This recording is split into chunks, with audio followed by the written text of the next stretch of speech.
Zvese zvamunoda pakuvaka zveplumbing neelectrical tibatei isu veLivic Plumbers and Electrical panhamba dzinoti 0787 088 907 kana dzinoti 0773 839 315. NeLivic Plumbers, you won't go wrong.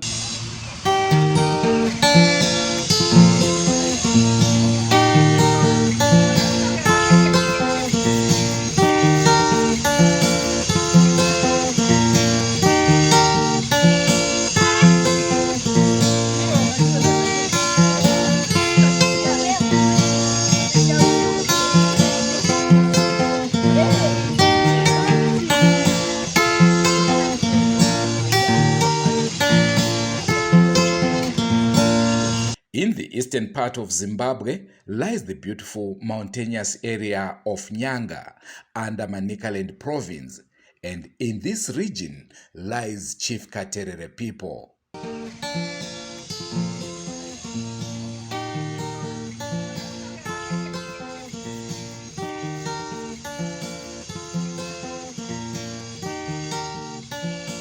It is the wish and aspiration of any mother to see her children grow and develop into a self-reliant and mature adults.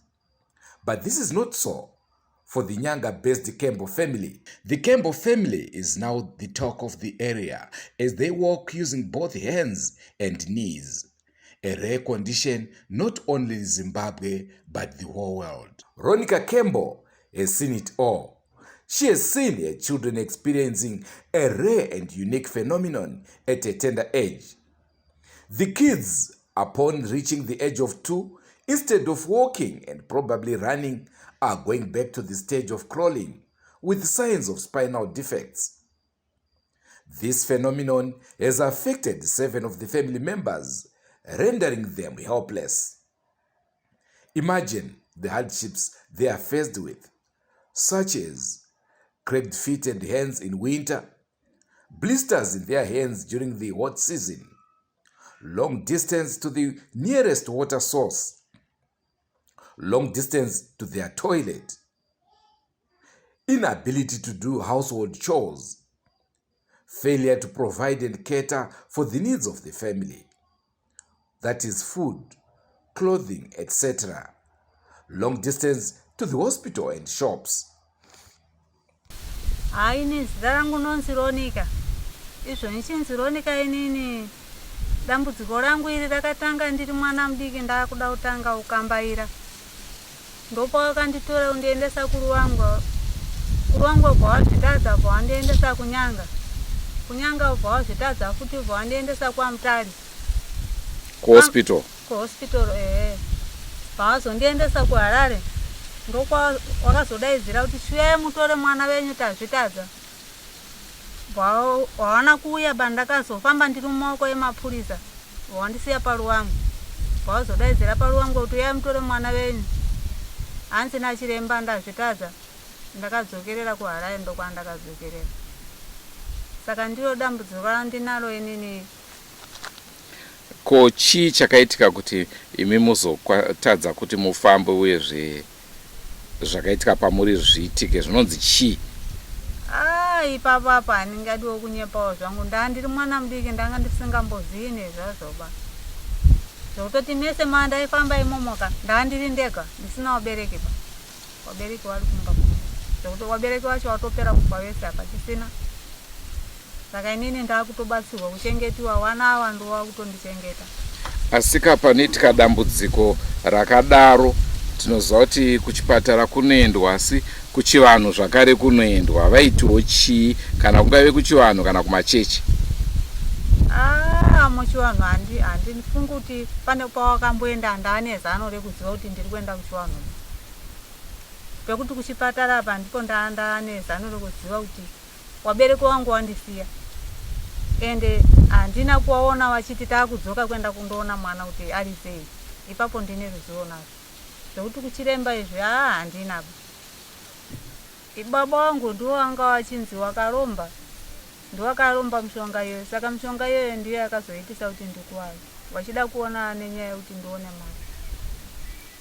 vaida mari. Vaida mari. Aha. Saka imimi makatadza here kuzofambawo kuchivanhu kuti vagadzirise nhau iyoyo urombwa ubviswe? Inini handina kuzofamba, ndaingofambawo zvangu munongozofamba kwa munhu wemukadzika, uyezve nenyaya yekuti kukuwara yekuti ufunge kuti ndiende kurefu, ukasvika kuchiremba pamwe unonzwa kuti ndikuda mari yapo kuti ndionokutaurira chinhu zviri kukunetsa, apa mari yacho unenge hauna, wotodzoka kuenda kumba. Asi dambudziko iri rakatanga vabereki venyu vari vapenyu? Wanga waripo. Ndiri mwana mudiki ndakuda kutanga kukambaira, ndopandakatanga. Ndizongokure hwangu ndindori naro. Pawakazonitora wachiendesa muzvipatara izvozvo izvo, ndanga nepfungwa zvekuziva kuti wabereki wangu ndozvava kundiita naye, wakuenda kundisiya wasingaendi kundiona. Imi hamunambokwanisa kuvabvunzawo vabereki kuti ko chii chaakuitika kwandiri? Hanzi Mwari. Hanzi ndiMwari. Ko tiri kuona zvakare mhuri yenyu yakungoitawo sezvamuri kuita imimi, chii chikonzero? Ipapo ndo pahandingazoziviwo bazvangu kuti kana kuti chirwere changu inini ndo chakaenda kune vana vangu, ndo chakuenda kuvazukuru, ndipo handichaziviba manje kuti. Saka tingati vanhu vari kutambudzika nedambudziko iro rimwe chete ramuinaro vakawanda sei? Havana kuwanda pa ndega. Ndiri kuverenga imimi nevana venyu nevazukuru, vanhu vangani vari kuita zvamuri kuita, mafambiro amuri kuita? 7. Iyo inini ndakagutsikana hangu kuti nekutaura kwawakaita wachinzi dambudziko iri kuti tipere munofanira kubhadhara nemwanasikana, but mwanasikana ndakaudzwa kuti imimi zvakana mati mwana musikana isusu panapa hatina, aitofanira kubviswa nefemiri yekwechi kwatakaberekwa kwakembo. Saka tadi kudaidza hama dzekwakembo ndowadini waedza kubvisa mwanasikana wamutaura, but wakanzi tiri kuuya next week ndopati chauya, but panext week yatakatarisira ichoyo havana kuzouya. Takati aiwa imimi takurai chinhu chenyu chamabvisa, toenda tese kuZBC ko uchosvika chonowanikwa kuti chinhu chacho ndeichi ndochikutambudza pafemiri kwakembo. Zvikanzi aiwa wamwe ndokuti wanga wari 4 ndobva ati ngatiendei nacho, wamwe wacho wacho bva waramba. Zvikanzi ngasiye tasungira muti, tisiye taturika muti. Saka nanhasi chakangoturikwa muti, saka kuti tizive kuti dambudziko racho iroroka rinoda kuedza kupera ka zvichirova kuti hamana zvawakakwanisa kuita, zvekuti wanotaurira tsanangudzo yekuti inenge yakatotiremedza. Kana wachiti 13 mombe, wachiti kana mashaya 13 mombe tipei mwanasikana. Saka mwanasikana wacho isi takamushaya. Saka takati zviri nani henyu kuregera ka togara netariro yatinenge tinayo. Imimi makamboonanawo here nana sekuru dambudziko rakatanga sekuru vachiri vapenyu here? Inini wari kuti wakandisiya ndane 2 years sekuru wangu wachibva wako, inini nokuwaona handina. Asi kuromba kwavo vaida kupfuma here, chii? Iwo tikanzi waita zveuchiremba here ndo zvawaita. Vairapa? Wainzi waita zveuchiremba. Saka nanhasi uno kana wefemiri wacho tikawabvunza warungoti kanzi ndo zvaiita mukoma waisenzesa zvenyaya yeuchiremba. Saka kuti tizive ndo zvaaita, takakwadza kwamuri dambudziko ndo rakuenda kwamuri hatichazivi. Tochiti ngatichigadzirisei, ongoti maungosvika ungoti maungogarwa makadaro, because hatikwanisi kuligadzirisa dambudziko. Inhau yekuti kana kuchitonhora yanobva yatowanza kutsemuka chaiko, nokuti kana kubata mvura chaiko hatizokwanisi kana tisina kuisa vhasiri. Ko mapostori ari kunzi akakupai mushonga wakakupai ukasara wakurwadzai futi? Wakatosara wakutorwadza kutochera chaiko zvokuti kana kubata mvura tanga tisingatombogoni, zvokuti mwiri wese wakutopisa. Tanga takutorara panze, takazoenda kuchipatara kwaFumbe tikati makumbo nemaoko zvakutirwadza. Manesi wakati kanzi hamuna kuiswa vhiniga ini because ndio iri kuoneka kudhaya maoko enyu, ndobva takangonzi mushonga nyika yemaoko nemakumbo. Saka takazotopiwa mushonga kuchipatara tichiiva.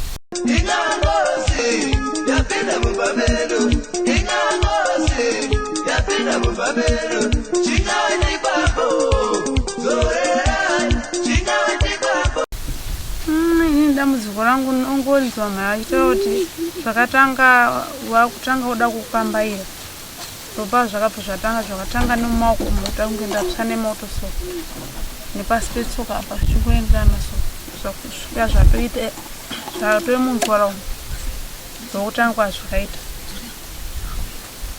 Mvura ndeuti vasikana vantu vanenge vaitochera but nechikoro zvinenge zvakutondisa pamvura yacho itori kuri. Vasikana vapi? Handiti vese vane problem here iyoyo? Pane vamwe 3 vasina. 3 chete ndo vasina? Alright. But vanenge vachienda kuchikoro zvinenge zvichitovakunda manje pamvura yacho inogarirwa inopera kuchisina. Inowanika kure? Kure kwainenge iri kwacho. Saka kana topera ninge tautodziya unagaire zondo kwanenge tautoenda kugara kutera mvura yekumwe. Saka kana vasipo vana vechikora, imimi sadza munobikirwa nani? Zvinenge zvichifamba sei? Ninge tautobika hapana zvokuita, tatojairawo ungaite sei. Ukatogara unotofa nenzara. As the Drewmas media team, we were also told the late grandfather, Mr. Campbell, committed suicide after having seen what was now happening to his family, leaving his family in this state. Like and share our videos and remember to subscribe to Drewmas Media. Drewmas Media taking you to another level. Goodbye, my friends. Goodbye, my friends. Wakamboonana tichazoonana nerimwe zuva hama dzangu. Goodbye, my friends. Goodbye, my friends. Wakamboonana tichazoonana nerimwe zuva hama dzangu. Ini ndokwenda kubasa kwangu. Iwe makiwe mkaranga.